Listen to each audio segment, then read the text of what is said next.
Bon, alors, re-bienvenue. Décidément, j'ai de la difficulté à faire ce vidéo-là de présentation de mes petits cahiers. En fait, tout à l'heure, j'ai dû arrêter l'enregistrement. Donc, je recommence. C'est pas grave. Il y aura une deuxième partie à cette présentation-là. Alors, je vous disais tout à l'heure que moi, j'aime beaucoup découper des lettres pour en faire des mots ensuite. Comme ici, j'en ai quelques-unes que j'ai ramassées. Des fois dans des revues. Là, voyez-vous, ça, c'est de très belles lettres que je vais découper. Ça, c'est des belles grosses lettres aussi que je vais découper. J'ai ça. Fait que j'ai une petite pile de lettres ici que je vais découper. J'ai une espèce d'enveloppe en plastique que je mets les lettres. Alors, quand j'ai des mots que je veux faire, je choisis les lettres et je fais les mots. J'aime beaucoup ça, le graphisme. J'écris des petites choses. Des fois, j'ai des phrases. Des fois, j'écris. J'écris à la main. S'adapter, comme un papillon. Être déraisonnable au moins une fois par jour est extrêmement important. En étant déraisonnable, on redevient sensé. C'est bon, hein? Alan Watt. Ici, j'avais besoin d'un mot « âme ». Alors, je me suis fait un mot avec des lettres. Ça ici, une belle dame avec les cheveux blancs. Ça, vous reconnaîtrez certainement lorsqu'on va dans des quincailleries ou des endroits de décoration où ils vendent de la peinture. On a des cartons comme ça, des cartons avec des tonalités de peinture. Moi, j'avoue que lorsque je passe dans une quincaillerie, je vais me choisir 2-3 cartons.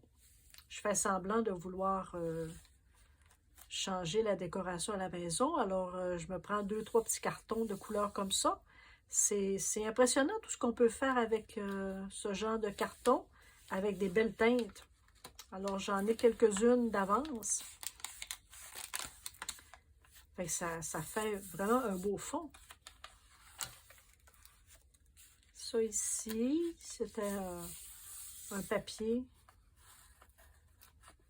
un fond de papier, puis j'ai rajouté un petit peu de couleur. Ça, c'était la revue Flo. Mon musée personnel, je ne l'ai pas fait, je ne l'ai pas terminé. Ça, en fait, un musée personnel, c'est de mettre des objets qu'on aime beaucoup, qui sont avec nous, près de nous. Puis on dirait que je l'ai oublié. J'ai oublié de le faire. Il y a parfois comme ça des pages qui sont peut-être un peu trop simples, mais j'aime ça. Ah, regardez, ouais. Il y en a encore un ici, là. Regarde, c'est joli. C'est joli, hein?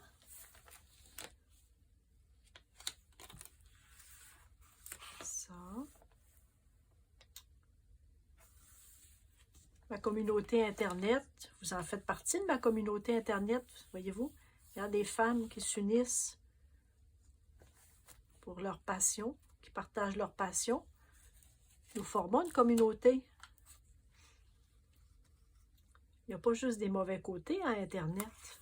Hein? Il y a des beaux rassemblements, même si c'est virtuel. On a des belles amitiés virtuelles. Les 5 accords Toltec. Est-ce que vous connaissez ça, les 5 accords Toltec? Ça vous dit quelque chose? Le premier accord, c'est que votre parole soit impeccable. Le deuxième accord, ne faites jamais de suppositions. Le troisième, n'en faites jamais une affaire personnelle. Le quatrième accord, faites toujours de votre mieux. Et le cinquième accord, soyez sceptique, mais apprenez à écouter. Don Miguel Ruiz. Les accords Toltec. Si vous avez l'occasion de mettre la main sur ce petit livre-là, c'est un tout petit livre qui est fait depuis très longtemps, depuis plusieurs dizaines d'années. Très intéressant. J'ai découvert ce livre-là, j'étais jeune. Et je crois que ça m'a formé un peu dans ma vie et encore aujourd'hui. Ça ici, ralentir. Là, voyez-vous mes lettres? Et j'en ai fait aussi des lettres au pochoir, à l'encre. J'avais écrit un petit mot.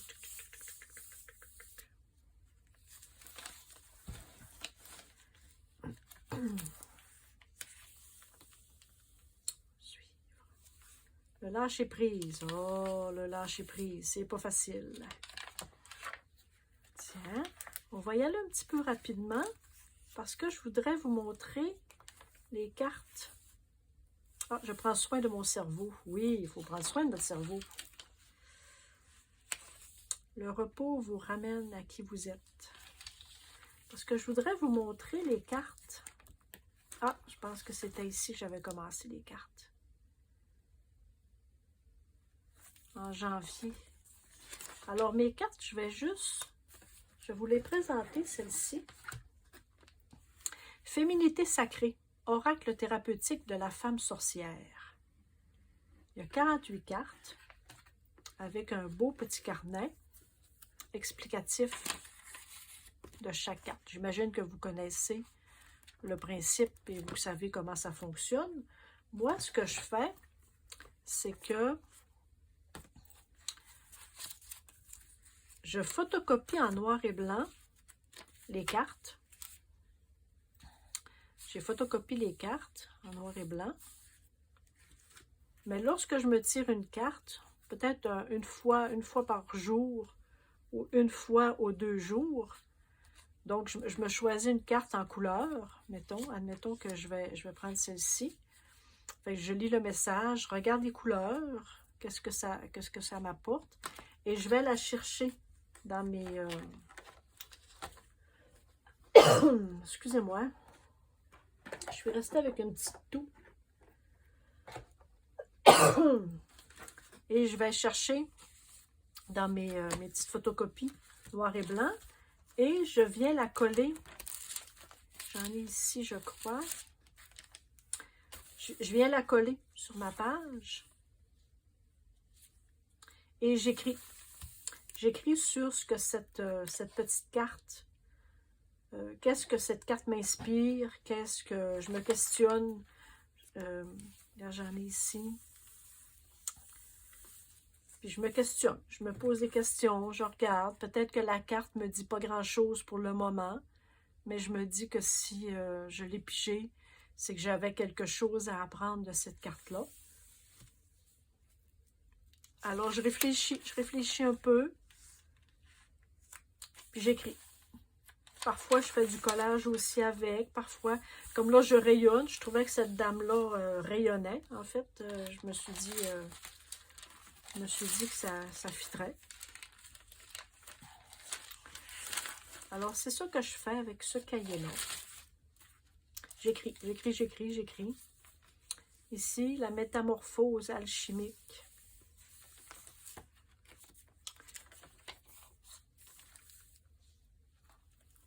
Alors, j'ai celui-ci.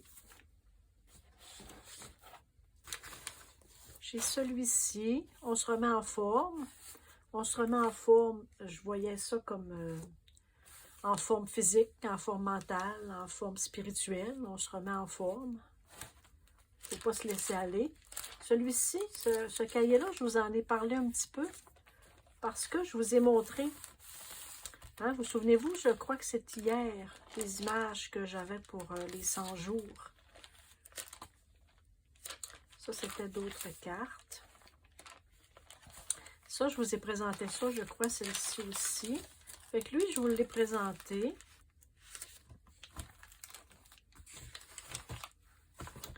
Celui-ci, partez à la rencontre des gardiennes spirituelles. Ça, j'ai fait du collage. Lui, il a un petit aspect plus spirituel un petit peu que les autres cahiers. Univers zen. Des ateliers. Ça, j'ai expérimenté, mais je vous parlais des Faber-Castell. Hein? ça ici, j'avais des petits restants de peinture sur ma palette ici. J'ai une palette ici toujours, toujours prête à accueillir de la peinture. Tiens, alors c'est ça. Fait que ça sera ça, je crois, pour la deuxième partie de cette présentation. Oh, j'avais d'autres petites cartes aussi, oui, c'est vrai. Sur le même principe. Trésor intérieur. Ça, ce sont des petites cartes avec des émotions. C'est des petites émotions comme ça, comme l'acceptation de soi. Donc, il y a une affirmation, il y a une petite pensée. Puis, il y a des huiles essentielles qui sont ajoutées, qui vont avec l'émotion. C'était un atelier que j'ai fait, je crois que c'est en décembre. C'était sur les huiles essentielles d'Otera.